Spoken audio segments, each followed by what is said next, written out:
Everybody, now we want to welcome to the Jimmy Star Show with Ron Russell, the super incredibly talented Mr. Patrick Warburton. Hello and welcome to the show. Thank you. I didn't know it was Ugly Sweater Day. I would have done that. Woo! I told him I'm not wearing mine with you on the show. I'm wearing a jacket. Hey, it's a beautiful we have sweater. one. It's I beautiful. thought I'd be in the spirit of things. You know, I was supposed to do that commercial. Oh, wait. Do. Chad, I hear an echo. Tell Ron to get closer. Oh, I was supposed to do the commercial you do. Did you know that? I did not. Yeah, they contacted me. They said, you know, the guy that we have, we're not happy with. We really like you, Ron, but we've already signed him up. And we're sorry, but, you know, we really want you to do the commercial because we think you could lick that thing better than he did. We just played your national car rental commercial for So everyone. I lost the part, but I wanted you to know that I had to lick many things in that studio to show them how well I licked. So I assumed that you licked everything better than I did. And that's why you got the part, because you can lick. It's Which so would make awkward to many- be getting which this would- information live on the air. I had no idea they were Well- that unhappy. And Well, the fact that you licked so well, I'm sure has made many, many women very happy. Now be careful. He's married with kids. I don't Ron, care. I'm just market kidding for a around. while. I like him. Listen, I know by your smile that you're going to be a great guest and we're going to have a lot of fun. So let me introduce everybody, too, while we're doing all of that. So this is my Yay. cool, outrageous man about town co-host, Mr. Ron Russell. The crazy one. You're very handsome. You got a beautiful smile, nice teeth. Where'd you get your teeth? Well, Are they yours or caps? fortunately, my parents put braces on me because I had the mouth of a mako shark when I was a kid. But Paid off. You got. You know, I'm a tooth person because it cost me a fortune for these fucking teeth, and I can't even eat right. They don't meet. They capped everything, and when I close my mouth, nothing meets. It's like I could get a piece of steak and it comes out like chopped meat. So hold on. I got a built-in meat grinder. Let's get going here. All right. So Patrick, first of all, I want you to meet the man behind the boards, Mr. Chad Murphy. Patrick, welcome to the circus. thank you, Chad. Then we have a chat room full of people. Everybody's typing putty, putty, I love putty into the chat room. So say hello to everybody in the chat room. Hello, everybody in the chat room. There you go. Yeah, that's right. There you go. Now we got it all going. So before we talk about all your different things, I want to know how many action figures do you actually have that are of you, of a character that you have done? Probably about 8 or 9. Okay. 8 or 9. 8 or 9. I Well, think I've, the I've most. Rock Sampson, Buzz Lightyear, the Tick. I've actually got a putty action figure. Yeah, I know. I just ordered it on eBay since you're on the show because I collect action figures of people who've been on the show. So I ordered the putty, and I have a Tick, and They're I have. ridiculous. The putty one. The putty one is actually he's wearing the 8-ball jacket. It's People fabulous. ask me if I have it or if I've ever worn it. I inquired about it, back when we did the show, and they said, well, we'll sell it to you for $1,000. And I was not going to pay $1,000 for a coat that I would never in my life wear. Right. If I could have seen into the future that 20 years later, on eBay, I could have sold it for $1,500 maybe. I still would. Or I know you never know though. Well, I also ordered a Joe Swanson action figure too, just to have it. So I like that. Like last week we had who's in Ted 2 also. Who do we have? John Lynch. John Carroll Lynch. We had him on last week, and I have his action figure from American Horror Story, which I had it before he came on the show, and he's with you in Ted 2, and so I want to talk. Let's go to Ted just for a second. He's going to ask you all the weird questions I'm going to ask you. I don't ask weird questions. What made you think that? But I want to know. Wait a minute. I just saw you in that blue outfit. That's the Tick. Well, I must tell you, you're very fortunate. Because most men don't fill a blue outfit like that like you do. Didn't they give you a cup? Well, look at that. That was quite the process getting that. Ron, in order to get into that outfit, slather 2 tubes of KY jelly on me. Wow. The irony is that I had KY jelly on every part of my body except for That part. that part. That part. Well, how would you like it? That's what I have to do with Jimmy every night. Yeah, right. Put tons of KY so I could. And no, that's not nice. But anyway, what is that blue thing all about? No, that's the Tick. Okay. What's a tick? Like a tick It's in a the TV woods? show, and he was Like a superhero. tick? It's Like a the TV show. Drinks your blood? It's a TV show from I don't know, when was that? In the 90s, early 90s? The Tick was 2001. Okay, Well, early the 2000s. the live action version that we did. Okay, and so he played the Tick. Well, wait a minute. Is the tick like what's in the woods that jumps on you and drinks your Okay, blood? tell him what the Tick is. Yes. What a nasty thing. Ticks are nasty critters. Although the superhero, the Tick, was very different. He had an unfortunate title, but he's a good guy. So he was a superhero dressed in the blue outfit with the Wangola hanging. Okay. Now, what did he do that was so super? He was very strong. He was a little. Wait, did he whip out his penis and belt people with it, hit them with it, knock them out?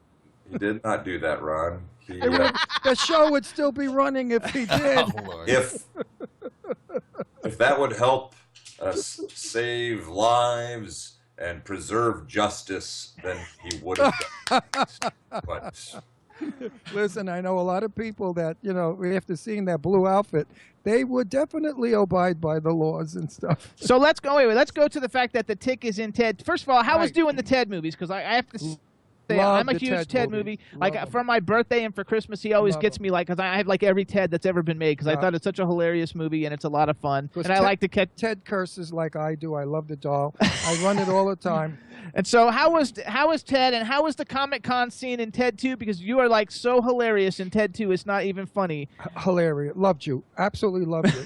I'm serious. We're happy you're here, by the way. I don't want to get too lovey-dovey because then you think I'm hitting on you. But that's not a bad idea either. After seeing you in that blue outfit, I may just hit on you before the show's over. So tell us about being in Let Ted. me say one thing. When people bring little children to my house, I say, oh, I have a doll for you to play with, and I give them the Ted doll. And then the Ted doll says, put me down, you motherfucker. And I think it's a good way to introduce children to the, Oh, yeah. to the language we use today in, Like we bring in so many children entertainment. to our house. Yes, No, my no, dog- go back to My Ted. dog would eat them. the harsh reality of life today. Well, Ted was a blast. It was a lot of fun. Ron, I got to kiss Ryan Reynolds. Jealous No, much? no. He doesn't like Ryan my Reynolds. He would like you. His my daughter loves him. would be jealous. My daughter will kill you for that. No. I would like to kiss. Who do I want to kiss? All of them. You like Mark Ruffalo. Mark Ruffalo? Yeah, that's one. That's Well, one. Now, if ever you I kiss Mark, you better wear a jock. we were. Did you know that Tony Curtis? Let him talk. Let him finish his I talking. have to get this in. Ron. Wait, one thing, and I'm shutting up.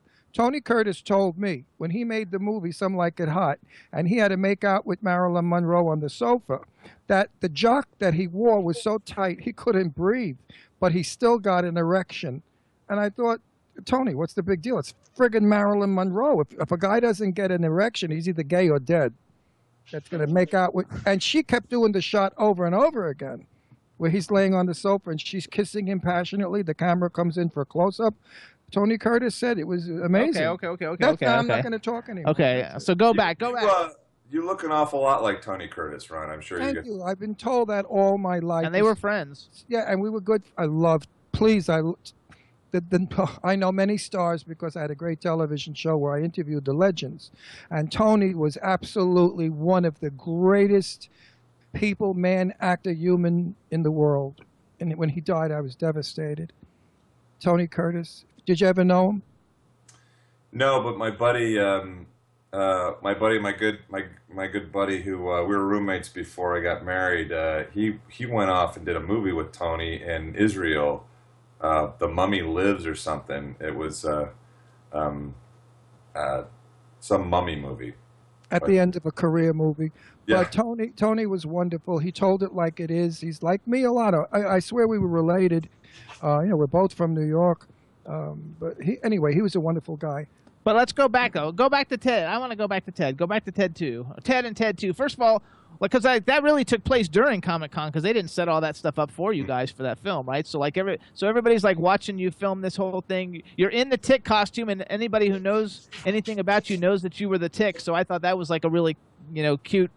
I don't know, like a cute little pop culture thing that maybe not a lot of people knew, but it was hilarious. It was shot though. It was shot actually in Los Angeles on sets in Los Angeles. That whole thing was recreated. Oh my God, it was! Oh my God, that's awesome.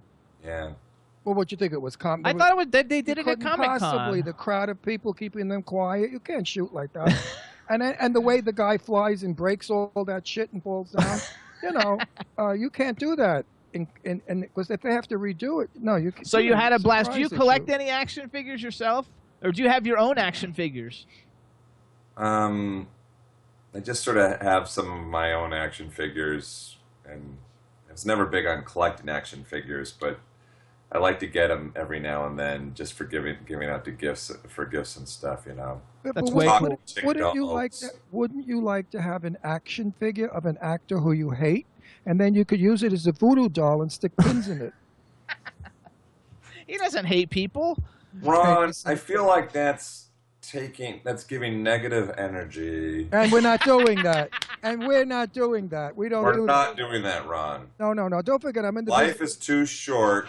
I'm in the to be business sticking pins and needles in dolls of people that we don't like. I agree.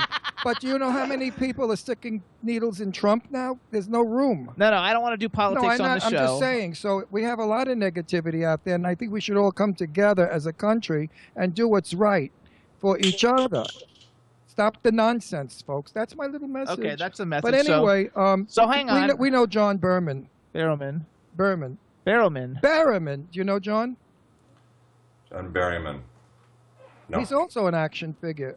Yeah, he's got. Because I was gonna say you have 7 or 8, and I think he's got like 6 or 7. Like you two, are like our biggest action figure people. He's like Doctor Who, Torchwood, and Arrow now, the TV show Arrow. Oh yeah. I know who he is. Yeah, my kids watch all those shows. Right. John's a little crazy. I don't watch television. Oh really? Do you watch yourself? Do you watch the stuff that you've done? I don't watch it. Well, we watch Game of Thrones. Just watch Narcos. Narcos is a good one. That series. Okay. And I just started watching Black Mirror. That's dark. Okay. But your stuff, do you cringe when you see yourself on screen? Joan Crawford could never go to the Rushes, and she could never see herself on film. She got nuts and drank herself into oblivion.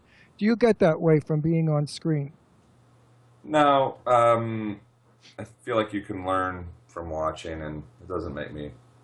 It depends what the project is, though, at times, Sometimes you do things that you're not in love with, and you wonder how you would talk to yourself, or somebody talked you into doing it, and then there are times when you can't believe your good fortune and you're a part of something really special. But I don't, usually, there's old stuff that I did that's impossible for me to watch. Actually, though, your old stuff, because I went through your whole IMDb, and I do it for all the guests that come on, and you don't have a lot of embarrassing old stuff like a lot of people do. Actually, you're embarrassing. I mean, your old stuff that might be a little bit embarrassing is really not that embarrassing at all. So I was pretty impressed by that. You don't have a Texas Chainsaw Massacre 18 or something like that on yours. On your resume. Yeah, well, I did a couple of films when I was 22. I got to go to Africa for 4 months, which was an awesome experience, but with Oliver Reed. And Oliver Reed played the villain. What's wrong with that? You talk about Tony Curtis end of career movies. These were sort of end of career for Oliver. Oliver was a great actor, but he was such a liability that they couldn't ensure major production with him. So he was relegated to doing these crappy movies, with me at the time. And he was the villain and I was the good guy. His career actually did resurrect. They did hire him he did Gladiator. But in the midst of making Gladiator, he died in a bar in Malta, arm wrestling a soccer team or something. And then he died, and then it cost them millions of dollars in post-production to finish Gladiator. So for the exact reason they could not ensure a major production, that's exactly what happened, ironically. these movies are unwatchable. And really, I'm the worst thing in them. But I was 22. I didn't know what the hell I was doing. They just wanted a piece of, man meat. At the time, I rode crew. I'd rode crew in college, so I had 2.5% body fat. And I couldn't act my way out of a paper bag, as they say. And they wanted man meat, and they didn't see you in the purple outfit yet? Yeah. I wish I owned the muscles in the purple outfit there, but Ron, that was not me. Well, Vincent Price, in his bad movie days, I was in a film with him, and I played a vampire as well as Vincent and a bunch of us. And we were running down Hollywood Boulevard before the sun came up. And when I saw the piece, I said, I run like a fag. I was so upset. I said, I run like a fucking girl. Well, thank God the film never made it as our show, because it was a true piece of shit. And Vincent Price was a good friend of Jane Russell's, and Jane Russell was my buddy for years, my dearest friend. And when I said it to Jane, she said, too bad Vincent's not still alive, because I would have tortured him with it. I said, Jane, what about the couple of dogs you did?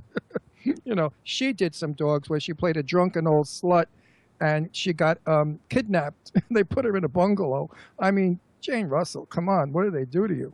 But tell me now some of the dogs you were in. Now that he might not want to tell. Now that we're confessing dogs, I have to tell you that I didn't think Bad Milo was all that great. But you know what? You're so handsome, and it's not even that old. You're so handsome. You're so handsome. Even in a dog, it's okay because you're pretty and handsome. But when you're ugly and you're in a dog, then you really want to shoot yourself in the theater. Whatever you say, don't say anything bad about Flicka 2, because Michael Damian's a great friend of ours, and Flicka 2 was actually pretty good. I just watched it recently to see it. What's wrong with Flicka 2? No, it's a good movie. So why should he not? I don't know, just in case he didn't like it. I don't know. Why did he say? Michael Damian does good work. Yeah, he does good work. His current film that we did the red carpet for, Jimmy and I, we had a blast at the film, and I thought, High Strung. And I said to Michael, I said, listen, Michael, I don't lie on my show. I tell it like it is.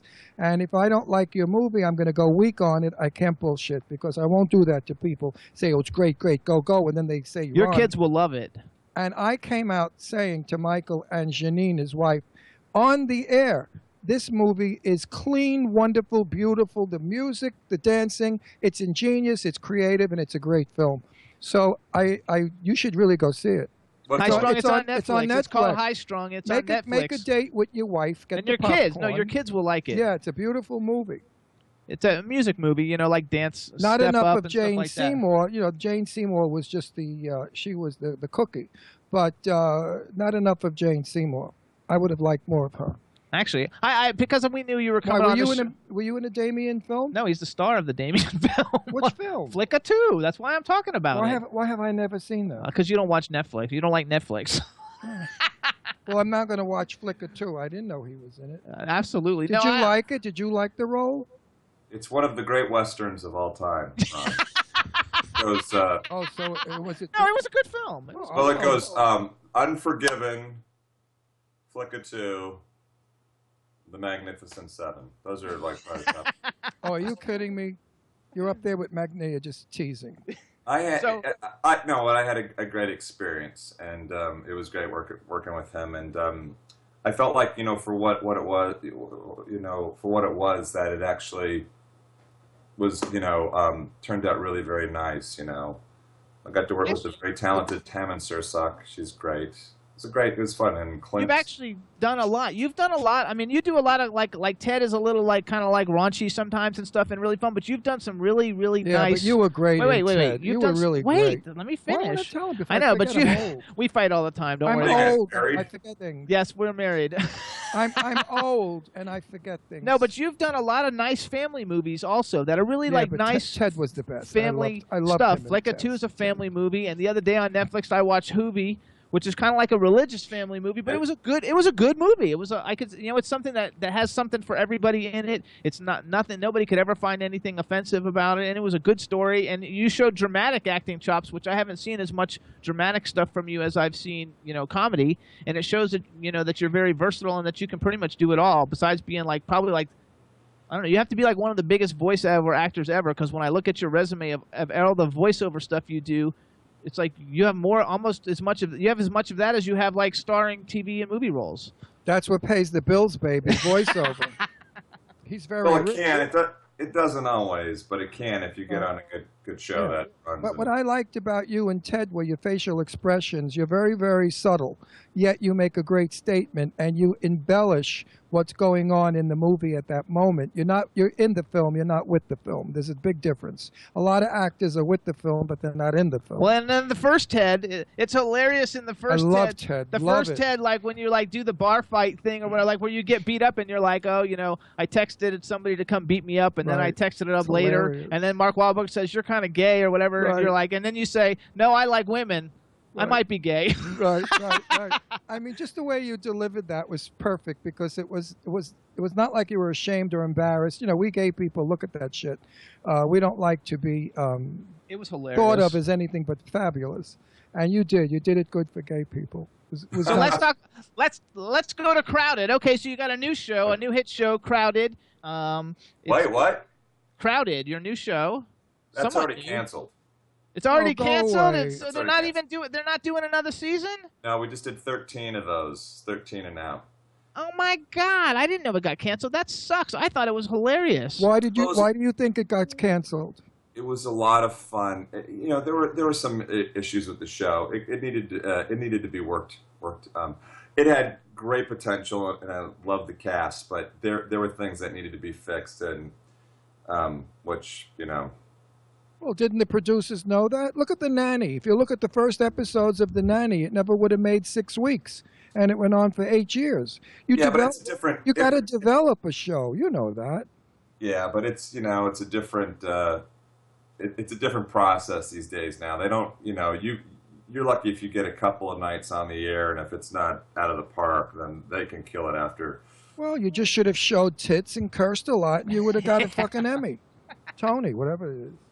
So then, what is some of your favorite? Like, what are some of the favorite? First of all, do you favorite movies, favorite TV, favorite movie, favorite? Not. Well, let me just Jimmy, real quickly tell you what. A series of unfortunate events is coming up Friday the 13th of January. So good luck, Dave. And you play good luck. and you play Lemony Snicket, right? Yes, and so this is season 1 debuts on Netflix on Friday the 13th of January, and.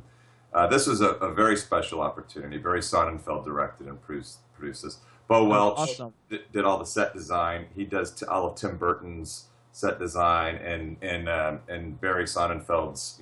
He did all of his films. Including the Men in Black pictures, and even our wardrobe group. They won the Academy Award for their work on Moulin Rouge. So everybody's really very talented in this. It looks beautiful, and I think it's the perfect, very thorough, in the right hands of Barry and Daniel Handler of telling these books, translating them into this medium. So it's a Netflix series then. It's a Netflix series.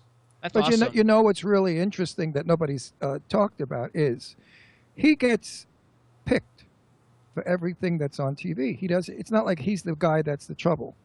So in other words, if his show Crowded canceled because of him, his stinky work, we'll say, but no, his work is good because they keep bringing him back for other shows. So that shows He's that saying your your work, fault that the Crowded got canceled. Your work. I love Ron. I love Ron. Ron listen, gets it. Listen, I blow smoke up no one's ass. I could turn on you in a minute. No, I know. You get it. I'm gay. I'm a bitch. No, I would never. But I like your work. I know who you are. Please, I've seen you around since like Lincoln was shot. I mean, please.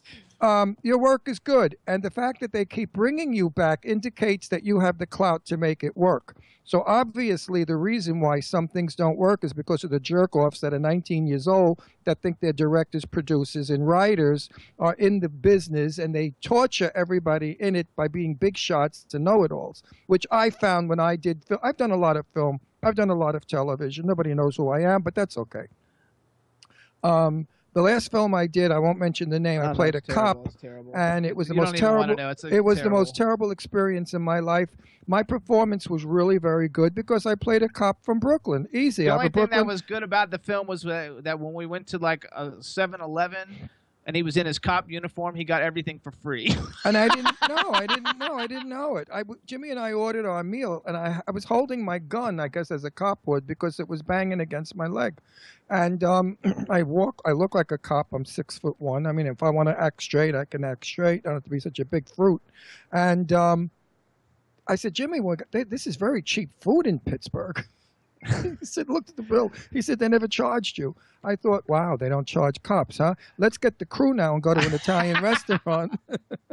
But anyway, yes, when you're good in a film, and I felt I was very good in this film because it was easy for me. You know, I'm tough, I'm rough, I'm from Brooklyn. Sure, I have an accent. Piece of cake. Everybody that surrounded me was pathetic. Now, what do you do in a situation like that? I cried every night, tried to kill myself, but I couldn't. The gun didn't work. It was a prop. Unfortunately, though, he doesn't do $20,000 movies, and so the people aren't going to be as bad. No, but the prop gun didn't kill me, so it was no good. Now, seriously, you're in a film now, and the crew and the writers and they're all crazy and don't know what the hell they're doing. Do you open your mouth and say, listen, I think the dialogue should be this, I think the camera should be there, I don't care for the lighting? Do you sort of run a film, or would you? No, and I don't, I wouldn't suggest where a camera should be or lighting or anything that I don't know anything about, but if there's something going on with, a dynamic in the communication, or and it directly relates to me or my character, I might in a genteel fashion try to suggest something where I'm not stepping on the toes of a director or on the toes of a fellow actor, but to potentially fix a situation helps everybody involved. So I think it's seeing all these things with perspective. I mean, there are things that you absolutely don't do. You don't tell another actor what to do, and you don't tell even another actor what you think that they should do. But if sometimes it's not always just all black and white. There's this gray area where you can massage things and make things potentially work a little bit better. You just have to be able to, I think, present what it is that you want in a way that is genteel for everyone involved. Well, that's when a good assimilates and works. That's when a good director comes in. A good director will see if you and I are doing a scene, and I'm not giving you what you need to return back to me. The director will come over and say, Ron, look in his eyes, have contact with him. You're not really working with him, you're reading lines. But sometimes the director has to be told that on the QT. Listen, tell this jerk off he can't act. That's because we do shitty stuff and he does good No. shit. I was on Charlie's Angels and with Rock Hudson. I played with plenty of big actors in my day, 100 years ago on television. And I know that sometimes, I remember Rock Hudson one time told somebody, I don't like this line, it's too feminine. Because he was always protecting his gayness. He said, I can't deliver this line. Let's rewrite it. I would never say this. And I forgot what the line was. Maybe something like, oh, me, oh, my. Rock Hudson, 6'4", the butchest thing in the world, the most gorgeous man with a baritone voice, is going to say, oh, me, oh, my. That could be my line, but not his. Anyway, he definitely didn't like the line, and the line was changed. Would you do such a thing? If the line sucks and it's going to ruin your character and you fucking know it. Yeah, no, absolutely. What would you say, and who would you say it to? Well, it depends. I have done this. I have said it to directors before that have suggested things, and they made no sense to me. Ultimately, at the end of the day, you're the one who's on screen. You're the one. These moments are captured forever. You're the one who's either going to look like an ass or not, or if it's. If it doesn't work and it doesn't, sometimes you have to take a stand and just say, I'm not going to do that. If you're the kind of actor who's doing that all day long, you're really hindering production and it's not good. But if you're very, very particular and conservative and you only do that when you know that you have to, then I think everybody has to respect that. Well, because I was good friends with Betty Davis in her later years. And Betty and I used to talk a lot, and I would ask her questions like I'm asking you. And I said, Betty, is it true that you ran the script, that you told them what lines you wanted, that you directed, you hated all the directors, you thought they were inferior? You used to say nobody could direct Davis. I'm a director. And she said, Ron, you have to remember, sometimes they gave me lines that were so corny and syrupy and pathetic, I can't deliver that sort of a line. And I would tell them, no, that's not the line.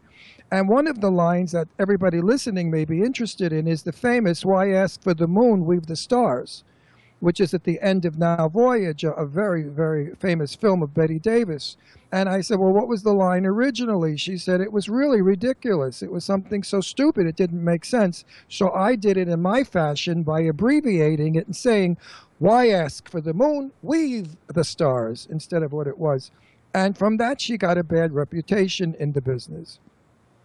Now, one moment. Probably just for 1 second. Sure. Lizzie needs to come in here. Come on. Oh, that's Lizzie. What's What Lizzie? kind of dog is Lizzie? Oh, they're all mutts. We have 4 mutts. Come on, Lizzie. 4 mutts and 4 children. We have two rescue dogs. We have Oh, 4. Look at Oh my gosh! Look how she- adorable. She's in a dress too? Ours is in a tutu. Not, no. Hold on. I thought I saw a dress. No, ours is Brandy Starr, and she's a tramp, a very, very sexual dog. We don't know what to do with her. We have a 130-pound Brazilian Mastiff. Brazilian Mastiff, Oh, wow. and she wants to bang her. Terrible. We thought she was fixed, but anyway, it's another story. But getting back to the business, which everybody that listens loves, and I'm going to let Jimmy take the floor. No, I want. Well, he already said he would do it, so let's just go with Do that. what? He said he's done it. He's done it several times. I So know we that, but you bring it could up. get a reputation of being like, what's the face? He's nice. No, but He what's said it? he does it nicely. Yeah, but wait. By the way, too, everybody in the chat room is saying how they love staring at the screen. They're like, give him my phone number. I don't know his phone number, you guys, and even if I had it, I'm sorry. He's married. He's got kids, and he doesn't really want to. But you He could just still, wants you to be a fan. Listen, you could still, man. You know, No, you can don't have say that. things like well, that. they do. They get their vibrators, and these broads go nuts. Are you kidding? The daytime. Listen, I know so many soap opera guys. Oh, our friends. Now, hang on. I know. We but- have so many soap opera good dear friends that come to our home, and I say to them all the time, what kind of, like they do, women have in their kitchen drawer, they have a vibrator, I swear to God, and they wait for these guys to take off their shirts and stuff, and they whip out, they go crazy on those things. It's human nature. Why not? It's nice. Okay. Nothing Anyway, wrong with masturbating. go back. We All all right. masturbate. Everyone Okay, well, in let's the world. not talk about that right now. Why? You're such a wasp. You're so shamey about everything. I'm not shamey. I just don't want to talk about it with Pat. We have Patrick Warburton. He's like a huge star, and I don't want to talk about masturbation with him. I want to talk about but it's a fact that things. masturbating I is, can't help it that everybody in the chat room is going crazy. they love Actually, they're You going masturbate. crazy. Do it. you Well, everyone in the world. Yeah, the dog probably does too. We have to talk real quick because we only have a couple more minutes. We got to go. This guy's cool. I know he's cool. Listen, you live in L.A., right? Ventura County, Ron. Oh, where in Ventura? I used to live in Thousand Oaks. Oh, Camarillo, so right next door, yeah. Right next door, yeah. But he said when I lived in Thousand Oaks, the house was $65,000. Now they're like $650,000 or better. More. Oh, more. Thousand Oaks is outrageously expensive. He's Patrick Warburton. What are you going to do? All right, so hold on. We have to talk a minute. Wait, I want to ask one. Yes, he's working on. So what am I going to see you in next? He just told you Lemony Snicket. Yeah. Yeah, but wait a minute. well- He's got to give me the time, the date. He so did. everybody, I Listen. didn't hear the time and the date. January 13th on Okay. Netflix. At what Friday time? the Oh, 13th. Netflix. Friday the 13th on Netflix. Oh, right, he did. I'm sorry, you did. And then an animated feature is coming out this year called Animal Crackers that I did with John Krasinski and Emily Blunt and Sylvester Stallone, and there's a lot of fun voice actors in that one. So And, you're good. You're working. You're making money. Actually, I want to wish I like. was Here's this making thing the I money. like to do. Here's this thing. We have to talk about Seinfeld for a second before we go. Oh, But I God. have this thing. I make a list. That's how I look at all your IMDb things because actors like you who've got such great accomplishments never really brag, and so I like to brag for you because it makes me happy that you're on our show. And so I did a little list of some of the people you've He's worked a with. superstar. Now there's so many people that you've worked with that I could only go through about a quarter of your IMDb, and I picked out the names that everybody will be very recognizable for different people of different ages, and I made this little list, so I'm going to run through it, everybody. So these are some of the cool people that Patrick Warburton has had the opportunity to work with, or I guess you could say they've had the opportunity to work with him. And I'm going to do it quick, everybody. And some of them are more famous than others.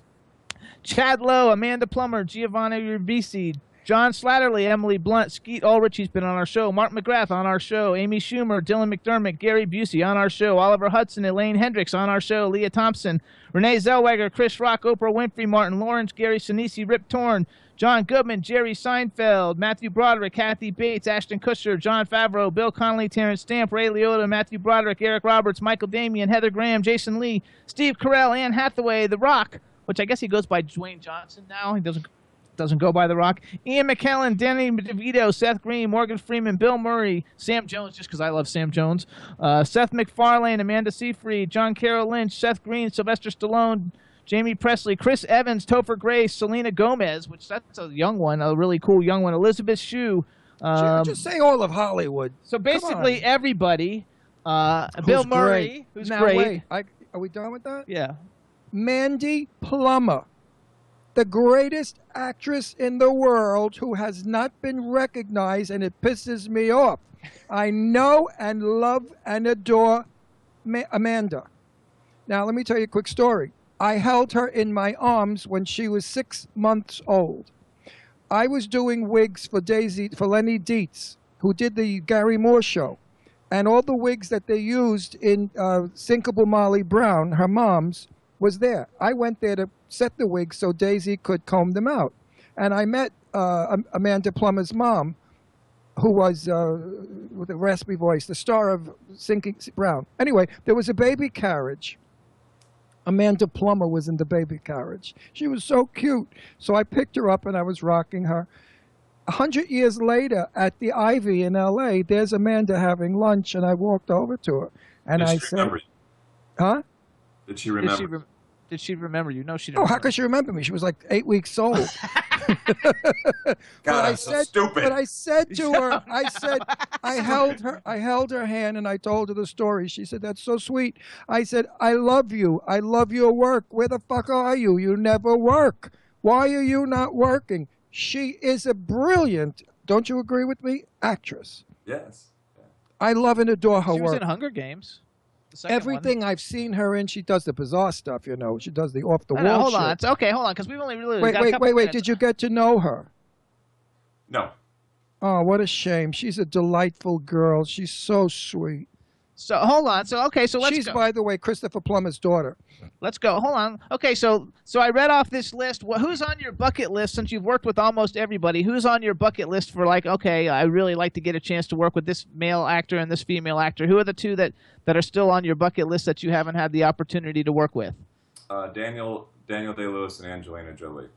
Oh, Angie! That's his favorite. She grew up in his house. She grew up in my house in Beverly Hills when I lived there. Angie and my daughter Deirdre were the best of friends until Angie took off with some nut job. But anyway, I have a 1969 Dodge Charger. Yeah.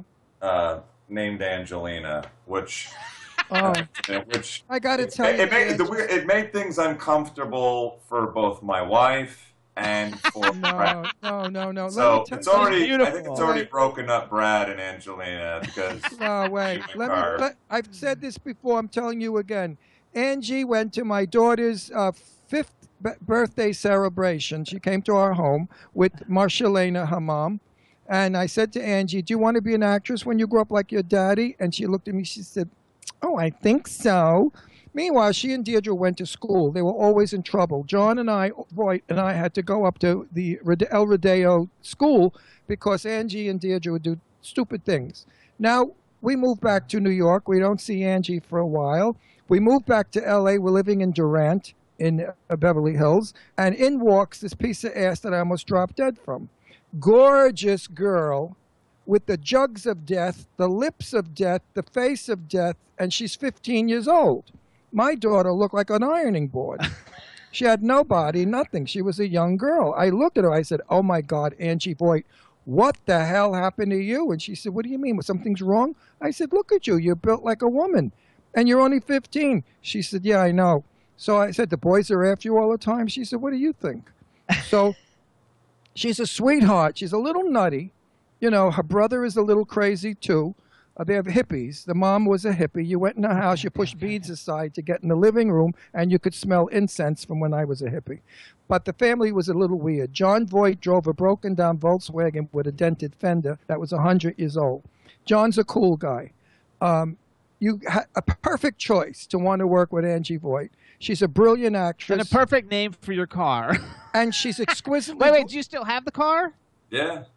Okay. And she's exquisitely gorgeous. And if I were not feeling like her father or a relative to her, and I was straight, I'd want to ball her myself. She's gorgeous. She's lovely. She's wonderful. And I want everybody out there to know that the fighting and the divorce don't take sides. It takes two to tango. And the both of them have serious problems. Both of them. So don't hate Angie because she's a lovely girl. There you go. I love her. I love her. Okay, we got to go. We got 3 minutes. Yeah. All right, so hold on. So, okay, so first of all, nobody's ever said Daniel Day-Lewis, so that's a good pick, and he's a phenomenal someone has said it. Phenomenal actor, so I love it. Let's talk two seconds on Seinfeld, because Seinfeld, basically like one of the biggest, most successful shows in like my lifetime, I think, growing up. But it's funny because I didn't watch Seinfeld when Seinfeld was actually on. I've watched it afterwards because we've had a bunch of different people, and I've been at parties and stuff and been fortunate to meet some people that were on it, which anytime I meet somebody, I want to go see all their work. And so, me too. So we like to do that. So give us something about Seinfeld. Give us something fun about Seinfeld. Oh, I love that. There's so much there. He has to choose it. Well, I was working last year. I was in Australia for a little bit, and I was on a show. They'd asked me about it, and I remembered that when I was on the set, I actually did avoid Jerry. Not that he wasn't just a sweet, gracious, very generous man. I didn't want to stick my foot in my mouth or, I just what I wanted to do is I wanted to hit my marks, get my laughs, and get invited back because. When you're working on the show, you couldn't believe at the time. I couldn't believe that I was actually on stage 9 over there at CBS Radford on the Seinfeld set. It was like, this was my dream show to be on, and then a week later I had an opportunity to do it. So you always wanted to get invited back. I felt the best way to get invited back is to stay out of the way, get your laughs, and be no trouble, and get out. And so it was funny. Just made a big deal about it, about how Warburton avoided Jerry Seinfeld like the plague. You always have to put a twist on things, but anyway, I had a blast. On that show. You always knew it was just very special getting to be there. I can't think of one specific, That was definitely though a career changer though. You're very diversified. I think you could do most anything. I think I like you. Thank you, Ron. I like you. Ron, no, I'm serious. And I like your sweater. And, I feel bad now that I never said anything about it. It's the lower side of my wardrobe. It's not the best. I wear it because it's Christmas. It's got Santa on it. And I'm a little retarded, so, But anyway, I think that, excuse me, Jimmy, I think that personality shows in your work no matter how you disguise it. You could play a murderer, a killer, a slasher. And I think there's something in your personality that will go in that character. A lot of actors like Glenn Ford, no. Glenn Ford became the part. There was never anything of Glenn Ford in any of his performances because I knew Glenn. And he was a drunkard and he was not a nice person. And when he worked, he was adorable and wonderful. You are in a character. That's what I'm trying to say. Without slashing Glenn Ford because he's dead and who cares. But I mean, Betty Davis didn't even like him, and she made a couple of films of him. What was your point in all of that? My point was that an actor. We got 1 minute. Hurry up. An actor that is shallow gives a shallow performance. You've got to put some of you in that character, or your character stinks. Oh, I think that Patrick does that. I don't think he acts like Patrick. From the work that I've seen of yours, I enjoy your work. I like you a lot. I think you're a very good actor, and I think that you're funny as fuck. Well, I mean, Ted flipped me out. I mean, if you ask me, Ron, what is the work that you love the most? I go to Ted. I would watch you in that film over and over again because Fabulous work. Fabulous. And you play a gay character. He likes that. No, I wasn't even going to bring that up because that would be like favoritism or some other shit. No. Oh, wait, I got one more thing. Hold on. Okay, everybody, too, you got to check this out. He was on a show called College Humor. It's collegehumor.com. I watched this video today. It's called How to Tell If You're a Basic Bitch. It's hilarious.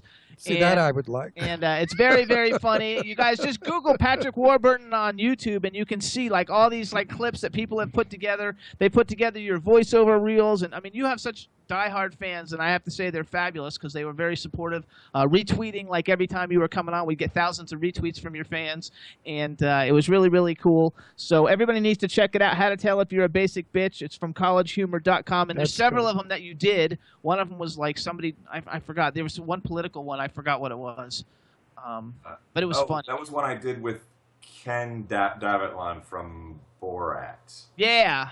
But, God. Oh, God. They're very, very fun. Oh, my God. That's got to be And you guys, if you want to follow Patrick Warburton, because we've got like 30 seconds. If Patrick Warburton is on Twitter, you guys follow him. It's not Patrick Warburton. It's at Patty Warbucks. PADDYWARBUCKS. We want to wish you and your family, and especially Gabriel, for helping set this whole thing up. Very, very Merry Christmas and a Happy New Year. We really do love your work, and we thank you for coming on the show. And what I'm going to do for you is, now that Angie's coming back to L.A. to live, if I see her, I'm going to say, you've got to contact this guy because he wants to do a movie with you. Please do, Ron. Please do. I promise you. I promise you I will. I'll drop your name. You never know. You never know. Right? You guys are a delight. You're the delight. Thank you for the fun you give us. I mean, you know, some actors. Thank you. No, I can't say thank you for that bullshit. But I'm gonna give you back my bullshit. Thank you for being who you are, doing what you do so well, and making me fucking laugh my ass off. Because when you delivered that line, I freaked out. Thank you so much. You've had a great career. Work. We want to wish you and the family a great holiday, and thank you so much. Merry Christmas, Happy Hanukkah, whatever the fuck you celebrate. We wish to you and your family. And I'm going to run into you in LA Lemony Snicket. Everybody we're moving to Palm Springs. Friday the 13th, everybody go see Lemony. He does the Palm Springs golf tournament. You're kidding. Celebrity golf tournament. Oh, I know some chick that runs it. It benefits St. Jude Children's Research Hospital, and it's the #1 event in the nation right now for it. It's the second weekend of March in Palm Springs. So we have a jam session with like 8 or 9 Rock and Roll Hall of Fame artists. We've got it's 2 days of golf. It's an amazing event, but it benefits the greatest hospital in the world, which is St. Children's Research Hospital. And we'll be living there by March, so I'm going to invite you over for a pasta dinner. I cook good. We'll go to Castelli's. No, I cook. I have everybody. Lenny Kazan. I invite all my crazy friends. You'll have a ball. We sit around eating like pigs. We gotta go. Patrick, thank you so much again. Merry Christmas. Have a great one. Bye bye. Thanks, Ron. Bye-bye. Thanks, guys. Baby. Bye. Terrific guy. Terrific. Another great interview, like 4 minutes folks. over. We never got a chance to talk to my gorgeous What are you gonna goddess. do? We're talking to him. Goddess next week. Yeah, Goddess. I'm sorry, guys. And Meg and everybody. We will talk to you. We're going to make it a New Year's resolution. Next week, we're going to call all of our friends and personally wish you a Happy New Year. Anyway, Merry Christmas, everyone. Happy Hanukkah and a happy holiday to everybody. Let's all get together. Be one people. Be one America. Not divided. We're not on the air. Oh, yeah, we are. Oh, we are on the air? Okay. Yeah, what do you think you're talking to Goddess out in the blue? Okay. Merry Christmas, everybody. Later. Bye, everybody. Christmas to you, Chad. You're a wonderful guy. Jimmy Star. One day I was walking down the street. My mate come up to me and said, "Hey, mate, want to go to a party? I'm like, what are you talking about, love? I ain't got no gums. I need some nice gums so I can go out to this party and pull all the chicks and the geezers. Do you know what I mean?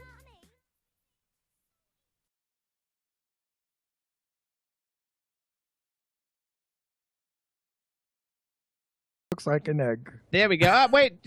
Hello. Hello, gentlemen. Hi. Did you turn the light off in the room? Because it's darker now than it was before. You're not. We can't see you. No. No, light brighter. It was bright when I tested with him a little bit before the show. It was bright. What happened to the light? Because you know, if we can't see you, we have to feel you. And it may not be an appropriate place. Do you have a little light on your desk at all? Do you have a candle? All right. Let's see if we can't. How's that work? That's a bit scary. That's a bit scary. You look. Is the light really on in the room? Because I wonder why it's so much darker now than it was an hour ago. Why it's purple. I don't, Jimmy. I lost my IT tech guy. I heard about it. Your 16-year-old son. Yeah, it's Isn't that embarrassing? I've gotten over it. That these kids know more than us. Oh wait, it's light on TV. So why is it light? Chad, how come the ITV is so much light? That's light. I wouldn't say there's much difference. I mean, it's not that bad, but. Okay, no, you're okay then, because what the world is seeing and what we're seeing, what we see, it's a little bit darker than what the rest of the world is seeing. Okay, good. All right, so here's what we're gonna do. We're gonna do an introduction for you, and then we're gonna start to chat. It's all fun. There he goes. Look at those eyebrows. All right, everybody. Now.